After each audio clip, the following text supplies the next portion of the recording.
अगर जीवन के आधार स्तंभ के विषय में चर्चा हो तो एक विशेष स्तंभ हमारा ब्लड प्रेशर संतुलन होता है।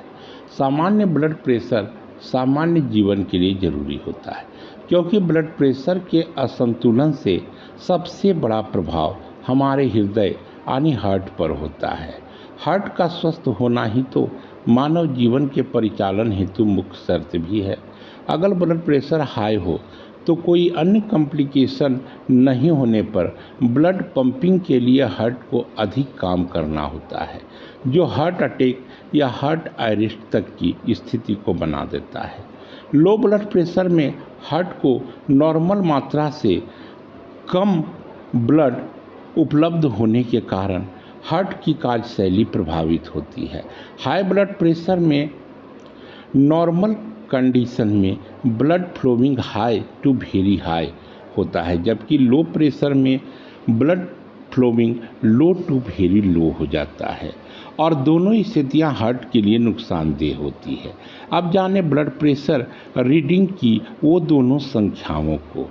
ये संख्याएं, पहला सिस्टोलिक अर्थात ऊपर का नंबर, यह ब्लड के उस समय का प्रेशर होता है जब हार्ट सिकुड़ता है और ब्लड को धमनियों में पंप करता है, जबकि डायस्टोलिक यानी नीचे का नंबर, यह ब्लड के उस समय का प्रेशर होता है जब हार्ट दो धड़कनों के बीच आराम की अवस्था में होता है।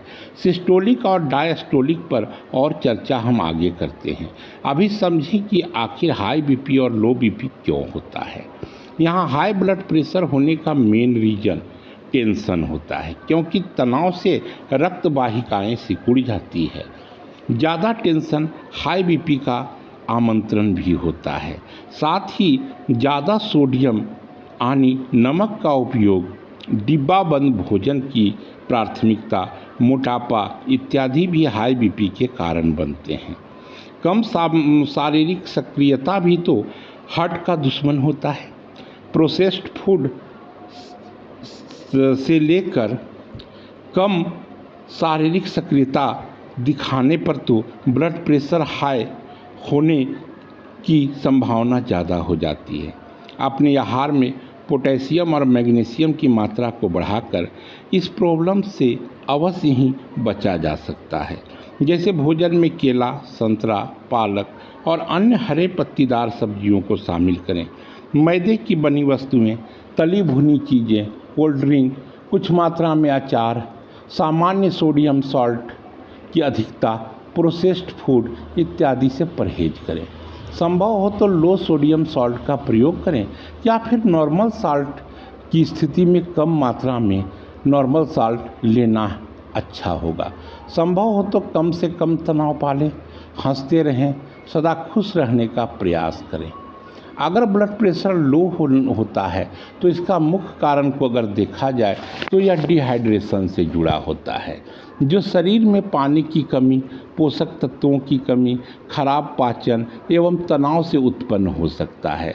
अगर ब्लड प्रेशर लो हो जाए तो तुरंत ORS का घोल या नमक के साथ नींबू पानी ले, क्योंकि कैफीन बीपी को तुरंत बढ़ा देता है।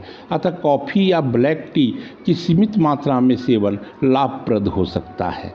शरीर में इलेक्ट्रोलाइट्स और पानी की कमी को पूरा करने के लिए नारियल पानी और छाछ का भी उपयोग किया जा सकता है। साथ ही रात भर भीगे हुए 8-10 किशमिश और 4-5 बादाम सुबह खाली पेट में भी लिया जा सकता है। खूब पानी पीना ही चाहिए। एक बार लंबा भोजन लेने के बजाय थोड़ी अंतराल पर 5-6 बार खाएं। अपने भोजन में आयरन और विटामिन B12 को शामिल करें। लेटने या बैठने के बाद अचानक से नाम उठे, अन्यथा चक्कर आ सकता है। चाहे ब्लड प्रेशर हाई हो या फिर लो, मेन रीजन तनाव यानी टेंशन होता है और टेंशन को कम करना ही सर्वोत्तम है।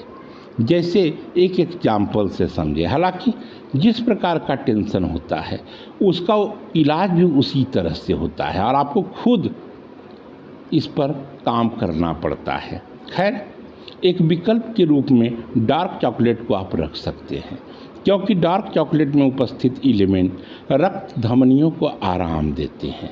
उसमें पाए जाने वाला फ्लेवोनाइड्स नाइट्रिक एसिड के स्तर को बढ़ाते हैं, जो रक्त वाहिकाओं को चौड़ा कर उचित रक्तचाप बनाए रखने में मददगार होता है। चॉकलेट में उपस्थित एंटीऑक्सीडेंट तनाव पैदा करने वाले हार्मोन्स के स्तर को कम कर ब्लड प्रेशर को सामान्य रखने का प्रयास करता है। डार्क चॉकलेट में नेचुरल कैफीन भी होता है, जो दिल दिमाग को रिफ्रेश करता है, पर ध्यान रखिए इसका अति सेवन माइग्रेन, एसिडिटी या वजन बढ़ाने में सहायक हो सकता है। अतः सीमित मात्रा में बेहतर गुणवत्ता वाली 70% और अधिक कोकोआ वाली डार्क चॉकलेट का ही सेवन करना चाहिए। ब्लड प्रेशर की सामान्य सीमा 120/80 mmHg होना चाहिए, यानी सिस्टोलिक 120 और डायस्टोलिक 80। सिस्टोलिक रीडिंग को बेहतर आईना माना जाता है हार्ट के स्वास्थ्य की जांच के लिए। आप जानते ही हैं सिस्टोलिक दिल की धड़कन के समय दिल के संकुचन एवं ब्लड पंपिंग को दिखाता है, जबकि डायस्टोलिक दो धड़कन के बीच दिल की आराम करने की से उत्पन्न धमनियों का प्रेशर होता है। अगर ब्लड प्रेशर का रीडिंग सिस्टोलिक 120 से 129 हो और डायस्टोलिक 80 या उससे अधिक हो तो यह इलेवेटेड फॉर्म में होता है, जबकि सिस्टोलिक 130 या उससे अधिक एवं डायस्टोलिक 80 या उससे अधिक होने पर हाइपरटेंशन की अवस्था को बनाता है।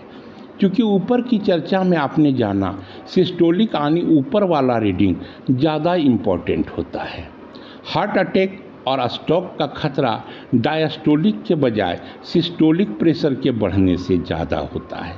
50 साल और अधिक उम्र के लोगों को इस पर अवश्य ही ज़्यादा से ज़्यादा ध्यान देना चाहिए। वैसे सिस्टोलिक प्रेशर का बढ़ना किसी के लिए भी फायदे का सौदा नहीं बनता, अतः इस पर अवश्य ही ध्यान रखें। हाँ, 50 वर्ष से कम व्यक्ति के हाई बीपी की जानकारी हेतु डायस्टोलिक प्रेशर यानी नीचे वाला रीडिंग काफ़ी मददगार हो सकता है। सिस्टोलिक और डायस्टोलिक के बीच का अंतर पल्स प्रेशर कहलाता है।